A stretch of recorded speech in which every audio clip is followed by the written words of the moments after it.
Welcome to வித்யா வீடு. இன்னைக்கு இந்த வீடியோவில் லாஸ்ட் தேர்ஸ்டே வித்யா வீட்டில் என்ன சமையல் அப்படின்றது தான் பார்க்க போகிறீங்க. அதுக்கு முன்னாடி நான் மீஷோவில் இந்த மஸ்கிட்டோ நெட்டை ஆர்டர் பண்ணி வாங்கியிருந்தேன். நான் வாங்கும்போது இதோட ப்ரைஸ் வந்து 230 வித் ஃப்ரீ ஷிப்பிங்கில் வாங்கினேன். ஆனால் இப்போ இதே மஸ்கிட்டோ நெட் 195 வித் ஃப்ரீ ஷிப்பிங்கில் அவைலபிளாக இருக்குது. இந்த மஸ்கிட்டோ நெட் வந்து நல்லா லேஸாக இருக்குது, அதனால் ஏர் ஃப்ளோ வந்து நல்லாவே இருக்கும். இந்த மஸ்கிட்டோ நெட்டில் ஒரு 3 இன்ச் அளவுக்கு பீடிங் மாதிரி கொடுத்துருக்காங்க. ஸோ தட் இதை பெட்டுக்கு கீழே டக்கின் பண்ணுறதுக்கு ஈஸியாக இருக்கும். இதில் அங்கங்கே ஃப்ளோரல் டிசைனில் பிரிண்டிங்ஸும் இருக்குது. இந்த மஸ்கிட்டோ நெட் வந்து கிங் சைஸ் பெட்டுக்கும் கரெக்டாக தான் இருக்குது. இதுக்கான பர்ச்சேஸ் லிங்க்கை வந்து நான் கீழே டிஸ்கிரிப்ஷனில் கொடுக்குறேன், தேவைப்படுறவங்க யூஸ் பண்ணிக்கோங்க.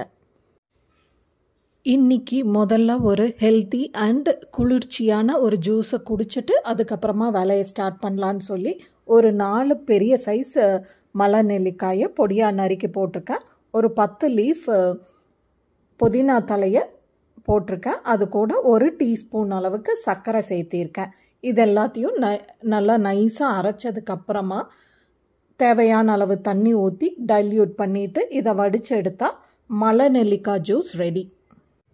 இந்த மலை நெல்லிக்காய் ஜூஸ் வந்து உடம்புக்கும் நல்ல குளிர்ச்சியை தரும், அதோட டைஜஷனையும் இம்ப்ரூவ் பண்ணி கொடுக்கும். இந்த 3 இன்க்ரீடியன்ட்ஸையும் சேர்த்து மலை நெல்லிக்காய் ஜூஸ் குடிச்சு பாருங்கள், டேஸ்ட் அற்புதமாக இருக்கும். இன்றைக்கி நைட் டின்னருக்கு சப்பாத்தியும் லேடிஸ் ஃபிங்கர் கர்ட் கறியும் தான் செய்ய போகிறேன். அதுக்கு கடை நல்லா சூடானதும் எண்ணெயை சேர்த்திட்டு எண்ணெய் நல்லா சூடானதும் 1 இன்ச் அளவுக்கு நீளியாக வெட்டி வச்ச ஒரு 1/4 கிலோ அளவுக்கு வெண்டைக்காய் நான் எடுத்திருக்கேன். அதை இதில் சேர்த்திடலாம். வெண்டைக்காய் நல்லா வதங்கி வர்ற வரைக்கும் அடுப்பை நல்லா சிம்மில் வச்சுட்டு இதை அப்பப்போ கிளறி கொடுத்துக்கிட்டே இருந்தால் வெண்டைக்காய் நல்லா வறுபட்டு வந்துடும். வெண்டைக்காயை வறுத்து விட்டுக்கிட்டே நான் வந்து சப்பாத்தியும் சுட்டு எடுத்துக்கிறேன். வெண்டைக்காய் ஒரு 50% வறுபட்டதுக்கப்புறமா இந்த டிஷ்ஷுக்கு தேவையான அளவு மிளகாய்த்தூள், உப்பு, மஞ்சத்தூள் 3யும் சேர்த்து வெண்டைக்காய் முழுசாகவே வறுபட்டு வர்ற வரைக்கும் இதை அடுப்பை நல்லா சிம்லேயே வச்சு கலந்து விட்டுக்கலாம்.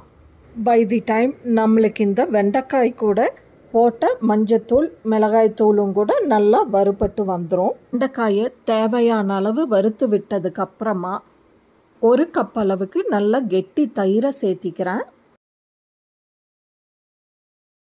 தயிர் சேர்த்தி கறி ஒரு கொதி வந்ததுக்கப்புறமா கொஞ்சமாக கசூரி மேத்தியும் 1 டீஸ்பூன் அளவுக்கு சர்க்கரையும் சேர்த்து நல்லா கலந்து விட்டுக்கலாம். இந்த கறியை பொறுத்த வரைக்கும் கன்சிஸ்டன்சி வந்து அவங்க விருப்பம்தான். கறி கொஞ்சம் லூஸாக இருந்தால் பரவாயில்லைன்ற பட்சத்தில் இந்த கறியை உடனே இறக்கிடலாம். இல்லை கறி கொஞ்சம் கெட்டியாக வேணுன்ற பட்சத்தில் எந்த அளவுக்கு கெட்டித்தன்மை வேணுமோ அது வரைக்கும் கொதிக்க விட்டு அதுக்கப்புறமும் ஆஃப் பண்ணிக்கலாம். எனக்கு இன்றைக்கி இந்த கறி வந்து கொஞ்சம் கெட்டியாக தான் வேணுன்றனால நான் வந்து கொஞ்சம் நேரம் இதை கொதிக்க விட்டு அதுக்கப்புறம் தான் ஆஃப் பண்ணியிருக்கேன். இப்போ சப்பாத்தியும் ரெடி ஆகிடுச்சு, லேடிஸ் ஃபிங்கர் கர்ட் கறியும் ரெடி ஆகிடுச்சு. இதே மெத்தடில் நீங்களும் உங்கள் வீட்டில் லேடிஸ் ஃபிங்கர் கர்ட் கறியை ட்ரை பண்ணி பார்த்துட்டு இந்த ரெசிபி எப்படி இருந்ததுன்னு எனக்கு கமெண்ட் செஷனில் தெரியப்படுத்துங்க. By the way, do not forget to subscribe, like and share Vidya Veedu. Bye.